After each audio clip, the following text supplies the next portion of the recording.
Hello dear students, myself Ashish Kachhadiya and today we discuss topic related to building services. In today's topic we discuss about unit number 5 miscellaneous services and green building. એટલે કે પરચુરણ સેવાઓ અને green building નામનું આપણું જે unit number 5 રહેલું છે તેના વિશે આપણે છે એ આ લેક્ચરની અંદર જોશું. તો સ્ટાર્ટ કરીએ તો ફર્સ્ટ ઓફ ઓલ તો આપણે એ જોઈએ કે આપણે આ વિડિયો લેક્ચરની અંદર કયા કયા ટોપિક્સ છે તે કવર કરવાના છીએ. આપણે આ વિડિયો લેક્ચરની અંદર ફર્સ્ટ ઓફ ઓલ તો કે ગ્રે વોટર એટલે કે ગ્રે વોટર કેને કહેવામાં આવે છે તે જોશું. ત્યારબાદ કમ્પોઝિશન ઓફ ગ્રે વોટર એટલે કે ગ્રે વોટરની અંદર જે બંધારણ છે ગ્રે વોટરનું તે જોશું. ત્યારબાદ need of grey water management એટલે કે ગ્રે વોટર મેનેજમેન્ટની શું જરૂરિયાત રહેલી છે તે છે એ આપણે આ લેક્ચરની અંદર જોશું. તો સ્ટાર્ટ કરીએ તો ફર્સ્ટ ઓફ ઓલ છે કે ગ્રે વોટર. તો કે ગ્રે વોટર છે એ કેને કહેવામાં આવે છે બરાબર.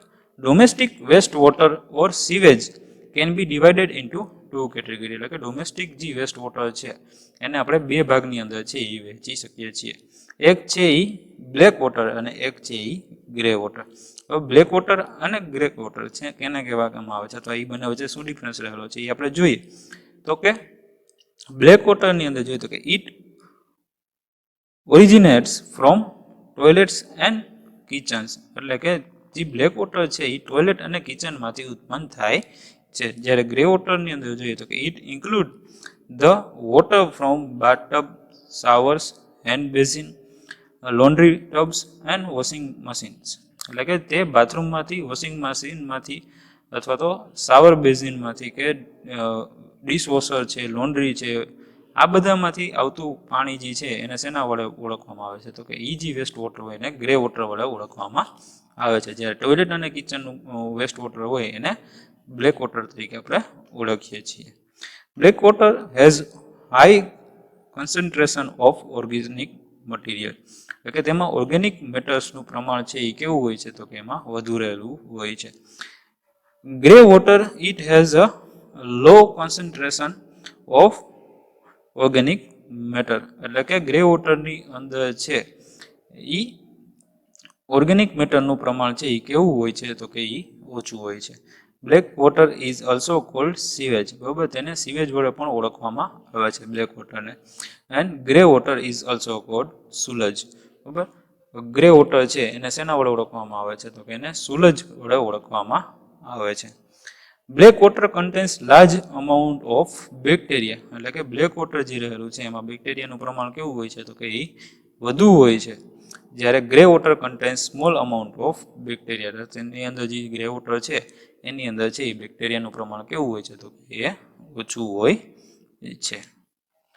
ત્યારબાદ કરીએ તો કે black water is treated in the waste water treatment plant and the effluent can be used for irrigation or discharge into river or ocean એટલે કે બ્લેક વોટર છે એને વેસ્ટ વોટર ટ્રીટમેન્ટ પ્લાન્ટની અંદર ટ્રીટમેન્ટ કરી ખેતીવાડીમાં ઉપયોગ લઈ શકાય છે અથવા તો એને દરિયા કે નદીમાં આપણે છોડી શકીએ છીએ બરાબર.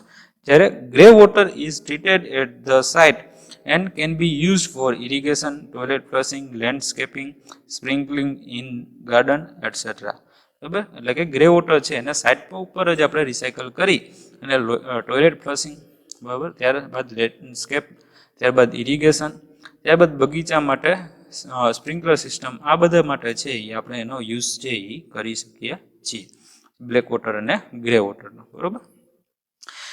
તો નેક્સ્ટ આપણે જોઈએ તો કે ક્વોલિટી ઓફ ગ્રે વોટર બરાબર. ગ્રે વોટર જે છે એ કઈ કઈ જગ્યાએથી આપણને મળે છે અને એ કયા ટાઈપ્સનું હોય છે. તો the amount of waste water generated by the household will vary greatly according to the dynamics of household and it is influenced by the following factor એટલે કે ઘરમાં જે વ્યક્તિઓ રહેલા છે બરાબર એના દ્વારા છે એ ઘરમાં ઉત્પન્ન થતો ગ્રે વોટરનો જથ્થો છે એ કેના ઉપર આધાર રાખશે તો તે વ્યક્તિ ઉપર આધાર રાખશે અને જે નીચે અલગ અલગ ફેક્ટર્સ આપેલા છે એના ઉપર છે એ આધાર રાખશે. કયા કયા ફેક્ટર્સ છે તો કે ધ નંબર ઓફ એક્યુપન્ટ્સ એટલે કે માણસોની સંખ્યા ઘરમાં કેટલી છે તે, the age distribution of the occupants એટલે ઘરમાં વ્યક્તિઓની ઉંમર છે એ કઈ રીતની છે તે, ધ લાઇફસ્ટાઇલ કેરેક્ટરિસ્ટિક ઓફ ઓક્યુપન્ટ્સ એટલે કે ઘરમાં વ્યક્તિઓ જે રહેલા છે એની વ્યક્તિની જીવનશૈલી કેવી છે તે, વોટર યુઝ પેટર્ન પાણીનો વપરાશ કરવાની પેટર્ન કઈ રીતની છે તે, ધ કોસ્ટ ઓફ વોટર પાણીનો ચાર્જ કેટલો લાગે છે તે, અને ધ ક્લાઇમેટ એટલે કે હવામાન જે રહેલું છે એટલા બધા વસ્તુ ઉપર છે એ ગ્રે વોટરનો જે જથ્થો છે એ આધાર રાખે છે. While the water consumption in poor areas is about 20 to 30 liters per person per day, a person in a richer area may generate several hundred of liters per day. As per IS 1172/1993, minimum domestic water requirement for India is 135 liters per head per day. એટલે કે કેટલાક ગ્રામ્ય વિસ્તારો અથવા તો કે જે પછાત વિસ્તારો છે એની અંદર છે એ પાણીનો વપરાશ છે એ કેટલો રહેલો છે તો કે 20 થી 30 litre per head per day જેટલો રહેલો છે. બરોબર. પણ એ જ વસ્તુ જો સિટીની અંદર આવે અથવા તો મોટા મોટા વિસ્તારોની અંદર અથવા તો રિચર એરિયા જે રહેલો છે, વેલ ડેવલપ એરિયા જે રહેલો છે એની જ અંદર છે આ વસ્તુ છે એ કેટલે પહોંચી જાય છે તો કે 100 થી ઉપર છે એ આંકડો પહોંચી જાય છે. IS 1172/1993 મુજબ ભારતની લઘુત્તમ ડોમેસ્ટિક પાણીની જરૂરિયાત છે એ કેટલી છે તો કે 135 litre per head per day જેટલી રહેલી છે. As per 1172/1993, minimum domestic water requirement for India is 135 liters per head per day. એ આપણે જોયું કે IS 1172/1993 મુજબ ભારતની લઘુત્તમ ડોમેસ્ટિક સપ્લાય કેટલી રહેલી છે તો કે 135 litre per head per day. Some water uses survey undertaken in capital city of different country have identified an average wastewater flow of 586 liter per head per day. કેટલાક દેશના કેપિટલો શહેરો જે છે એની અંદર પાણીનો વપરાશનો સર્વે કરવામાં આવ્યો તો એના મુજબ છે એ વેસ્ટ વોટરનું પ્રમાણ છે એ કેટલું રહ્યું તો કે 586 litre per head per day જેટલું ઊંચું છે એ મોટા મોટા સિટીની અંદર છે એ આપણને જોવા મળ્યું છે. ત્યારબાદ વાત કરીએ તો આપણે કમ્પોઝિશન ઓફ ગ્રે વોટર એટલે કે ગ્રે વોટરનું બંધારણ છે એ કેવું રહેલું છે. The quality of grey water varies daily depending on the activities of households occupants. એટલે કે ગ્રે વોટરનું બંધારણ અને એની ગુણવત્તા છે એ જે તે વ્યક્તિની પ્રવૃત્તિ ઉપર છે એના ઉપર આધાર રાખે છે. For most household, grey water contains soap, shampoo, toothpaste, shaving cream, laundry detergent, hair, nail, body oils, dirt, grease, fats, chemical and urine. Grey water also contains a bacteria, parasites and virus washed from the body cloth. શું કહે છે તો કે આ ઉપરાંત છે એ પાણી છે એ કઈ કઈ વસ્તુ ઉપર આધાર રાખે તો કે મોટા ભાગના ઘરગથ્થુમાં જે ગ્રે વોટર છે એ સાબુ, શેમ્પુ, ટૂથપેસ્ટ, શેવિંગ ક્રીમ, બરાબર, લોન્ડ્રી ડિટર્જન્ટ, વાળ, બોડીના નેલ, પછી બોડી ઓઇલ, બરાબર, ગ્રીસ, ચરબી, કેમિકલ, બરાબર, અને ટોયલેટ આ બધા ઉપર છે એ ગ્રે વોટર છે એ આધાર રાખે છે. બરાબર. આ સિવાય છે આની અંદર છે વોટરમાં જે આપણને ગ્રે વોટર છે એની અંદર બેક્ટેરિયા, પ્રજીવો અને વાયરસ પણ જોવા મળે છે. ગ્રે વોટરનો સૌથી અગત્યનો પ્રદૂષક હોય, સૌથી વધુમાં વધુ જે છે ગ્રે વોટર છે એ ઉત્પન્ન થતું હોય તો એ ક્યાંથી થાય છે તો કે એ લોન્ડ્રી ડિટર્જન્ટ દ્વારા થાય છે, જેમાં સોડિયમ અને ફોસ્ફરસ આ બંનેનું પ્રમાણ છે એ કેવું હોય છે તો કે એનું પ્રમાણ છે એ ખૂબ જ ઊંચું છે એ આવેલું હોય છે. બરાબર. ત્યારબાદ આપણે વાત કરીએ different source grey water from residential building is એટલે કે જે રેસિડેન્શિયલ બિલ્ડિંગ છે, રહેણાંક મકાન છે એની અંદરથી આપણને જુદી જુદી જગ્યાએથી ગ્રે વોટર છે એ કેવું અને કેવું મળે છે. બરાબર. તો ફર્સ્ટ ઓફ ઓલ છે તો કે ગ્રે વોટર ફ્રોમ બાથરૂમ એટલે કે બાથરૂમમાંથી આપણને જે ગ્રે વોટર મળે છે તે, તો કે બાથરૂમ અને વોશ બેસિનનું ગ્રે વોટર છે એ કુલ ગ્રે વોટર જે આપણને આખા ઘરનું મળે છે એનો 50 થી 60% જેટલું હોય છે. આ ગ્રે વોટર છે એ ઓછું પ્રદૂષિત હોય છે અને આ ગ્રે વોટરમાં સાબુ, શેમ્પુ, હેર ડાય, ટૂથપેસ્ટ અને ક્લિનિંગ કેમિકલ છે એ બધી વસ્તુનો પ્રદૂષક છે એ આવેલા હોય છે. તે ઉપરાંત આની અંદર બેક્ટેરિયા, વાયરસ અને પ્રજીવો પણ આવેલા હોય છે. ત્યારબાદ વાત કરીએ તો grey water from cloth washing, એટલે કે કપડાં ધોયેલું જે ગ્રે વોટર છે તે કપડાં ધોયેલું ગ્રે વોટર છે એ કુલ ગ્રે વોટરના છે એ 25 થી 35% જેટલું આવેલું હોય છે, જેની અંદર લોન્ડ્રી ડિટર્જન્ટ છે એ વધારેમાં વધારે છે એ આપણને જોવા મળે છે. ત્યારબાદ વાત કરીએ તો ગ્રે વોટર ફ્રોમ કિચન, એટલે કે રસોડામાંથી મળતું આપણને ગ્રે વોટર જે રહેલું છે તે. તો ઘણીવાર છે એ રસોડાના વેસ્ટ વોટરનો ગ્રે વોટરમાં પણ સમાવેશ કરવામાં આવે છે, જે કુલ ગ્રે વોટરના લગભગ 10% જેટલું હોય છે. રસોડાનું કયું તો કે વાસણ ઉટકવાનું એ જે હોય તે હેન્ડ વોશ માટેનું રહે, બરાબર, તે પાણી. આ ગ્રે વોટર છે એ સૂક્ષ્મ જીવાણુઓની વૃદ્ધિ કરે છે અને તેમાં છે કઈ કઈ વસ્તુ આવેલી હોય તો તેમાં ખોરાકના કણો, ઓઇલ, ચરબી, આ વસ્તુનો ઉપરાંત છે એ ડિટર્જન્ટ અને ક્લિનિંગ કેમિકલ છે એ પણ આવેલા આની અંદર હોય છે. ઓકે, ત્યારબાદ આપણે વાત કરીએ તો કે need of grey water management system.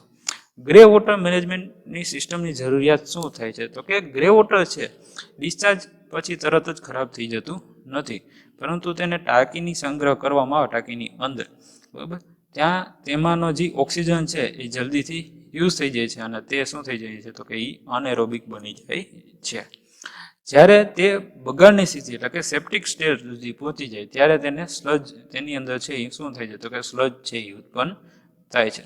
આ સ્લજ છે એ પાણીની ઉપર છે એ તરવા માંડે છે અને ટાંકીમાં નીચે ને તળિયે છે એ બેસી જાય છે.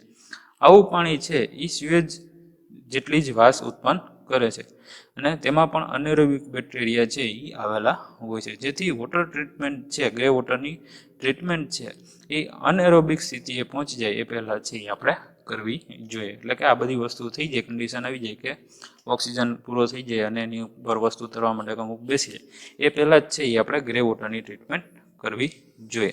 તો ગ્રે વોટરની ટ્રીટમેન્ટ શું કામ જરૂરી છે તો એ આપણે જોઈએ તો કે to remove a substance that may be harmful to human health, એટલે કે માનવીને સ્વાસ્થ્યને નુકસાન કરે તેવા ઘટકો દૂર કરવા માટે.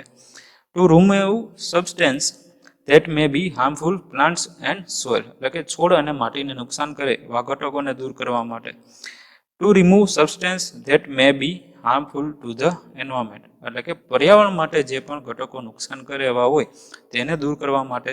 ત્યારબાદ to remove substance that may clog the irrigation system, એટલે કે ઇરિગેશન સિસ્ટમને જામ કરી દે. આપણે ધારી કે ડ્રીપ ઇરિગેશન છે તો એની અંદર છે એ નાના નાના હોલ છે એ નળીની અંદર આવેલા હોય, તો આવા જે હોલની અંદર છે જો એ કચરો જમા ન થઈ જાય અને કચરો જમા થઈ જશે તો એ શું થઈ જાય તો કંઈ ચોક એટલે તો જામી જશે ને ડ્રીપ ઇરિગેશન સિસ્ટમ આપણી ચાલશે નહીં. તો આવા ઘટકોને દૂર કરવા માટે પણ ગ્રે વોટર ટ્રીટમેન્ટની આપણે જરૂરિયાત પડે છે. ત્યારબાદ to prevent contamination of ground water and drinking water reservoir, એટલે કે ગ્રાઉન્ડ વોટર જે રહેલું છે ભૂગર્ભ જળ અને પીવાના પાણીના સ્ત્રોતોનું છે એ પ્રદૂષણ અટકાવવા માટે આનો ઉપયોગ થાય છે. ત્યારબાદ to avoid the creation of bad odour, stagnant water and breeding site for mosquitoes, એટલે કે દુર્ગંધ, પાણીનો ભરાવો અને મચ્છરનો ઉપદ્રવ અટકાવવા માટે પણ આપણે ગ્રે વોટરની ટ્રીટમેન્ટ કરવી જરૂરી છે. ત્યારબાદ to prevent eutrophication of sensitive surface water, એટલે કે સપાટી પર પાણીનું યુટ્રોફિકેશન અટકાવવા, એટલે કે પાણીમાં જે વનસ્પતિનો વધારે પડતો ઉપદ્રવ છે એ અટકાવવા માટે છે, એના માટે પણ ગ્રે વોટરની જે જરૂરિયાત મેનેજમેન્ટની આપણે જરૂરિયાત પડે છે. To avoid damage to building and surrounding area from inundation, water logging and freezing, એટલે કે આજુબાજુના એરિયા છે એનું ઇન્યુડેશન, વોટર લોગિંગ અને ફ્રીઝિંગથી નુકસાન થતું ઘટાડવા માટે ગ્રે વોટર ટ્રીટમેન્ટની જરૂર પડે છે. ત્યારબાદ to use grey water as a resource for plant growth, reclamation and landscaping, એટલે કે પ્લાન્ટનો ગ્રોથ કરવા, ગ્રાઉન્ડ વોટરને ઊંચું લઈ આવવા માટે અને લેન્ડસ્કેપિંગ માટે ગ્રે વોટરનો એક આપણે સંસાધન તરીકે છે એ ઉપયોગ કરી શકીએ છીએ. ઓકે, તો આપણે આ વિડીયો લેક્ચરની અંદર કુલ 3 ટોપિક જોયા, જેની અંદર ફર્સ્ટ ઓફ ઓલ તો કે ગ્રે વોટર કેને કહેવાય તે, એની અંદર આપણે ગ્રે વોટર અને બ્લેક વોટર વચ્ચે ડિફરન્સ છે એ જોયો હતો. ત્યારબાદ કમ્પોઝિશન ઓફ ગ્રે વોટર, એટલે કે ગ્રે વોટરનું બંધારણ કેવું રહેલું છે તે જોયું હતું. અને તે ક્યાંથી મળી આવે છે તે જોયું હતું. ત્યારબાદ ગ્રે વોટર મેનેજમેન્ટ ટ્રીટમેન્ટ છે એની જરૂરિયાત શું રહેલી છે, need four grey water management, બરાબર, એ આપણે લાસ્ટમાં જોયું હતું. Okay, thank you.